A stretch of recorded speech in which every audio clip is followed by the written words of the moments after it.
জীববিজ্ঞানের নিয়ম যেন পাল্টে গেল। যে নারীর কোল থেকে জন্ম নেয় হাজারো সন্তান, সেখানেই ঘটল বিজ্ঞানের বড় বিস্ময়। বলছি পিঁপড়ার কথা।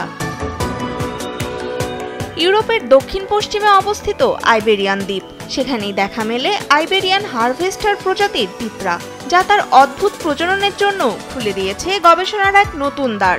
গবেষকরা অভিনব প্রজনন কৌশল আবিষ্কার করেছেন এ পিঁপড়ায়।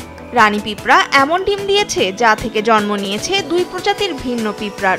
এর পুরুষটি আইবেরিয়ান হারভেস্টার এবং অন্যটি মেসোরেস্ট্রাক্টর।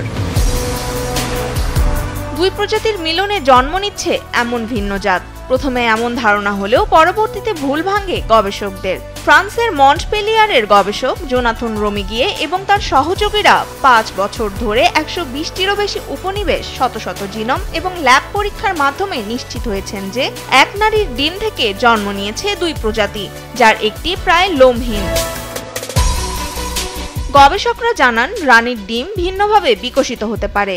অদ্ভুত বিষয় হলো রানীর নিজের জিন মুছে শুধুমাত্র মেসোরেস্ট্রাক্টর জাতের শুক্রাণুর জিন ব্যবহার করতে পারে, অর্থাৎ নিজের ডিম ব্যবহার করে অন্য প্রজাতির জিন বহন করা।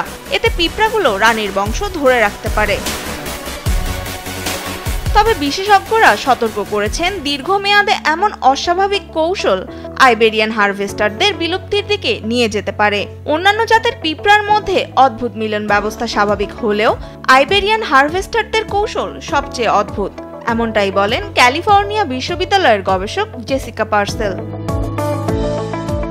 তনিমা ইসলাম, নিউজ ডেস্ক, দেশ টিভি।